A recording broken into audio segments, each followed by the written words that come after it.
Adam, the first creation of mankind, disobeyed God and plunged all into sin. Jesus, however, being the first of his kind, the new creation, the God kind, was called the last Adam.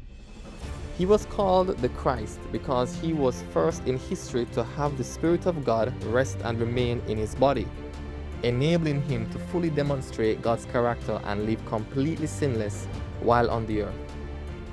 His body took on the sins of the world without ever delighting in them, thus qualifying him to offer up his soul to God, dying for the world. Due to his sinless death, his Father raised him from the dead, giving Adam's race, mankind, the opportunity to be made righteous. Satan, on the other hand, from the beginning and even today, destroys families, especially the men, one of his greatest weapons being offenses. However, God's desire is to establish righteousness in us, and he knows what it takes to bring each of us to the place where we desire it too. Therefore, he will allow good and bad situations to take place so that we see our dire need to put our trust in him.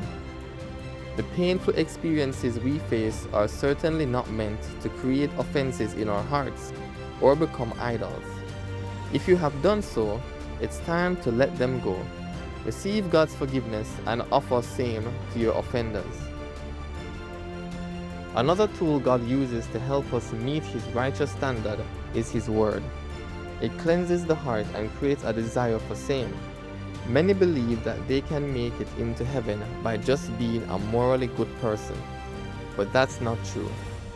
We need the life of God within us, which makes us a new man, created in righteousness and true holiness.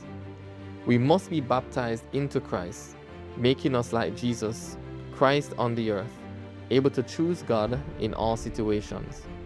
Therefore, we should be examples of this great change for others and not stumbling blocks, dissuading them from serving God.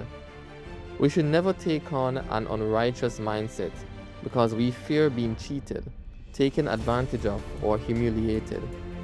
If Jesus endured the cross and despised its shame, so can we.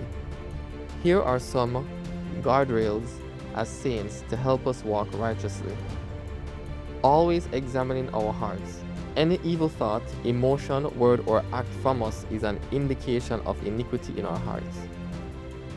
Be watchful in prayer that we don't fall when tempted.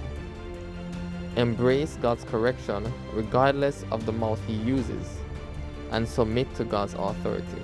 If you aren't saved, run to God today and receive his gift of righteousness.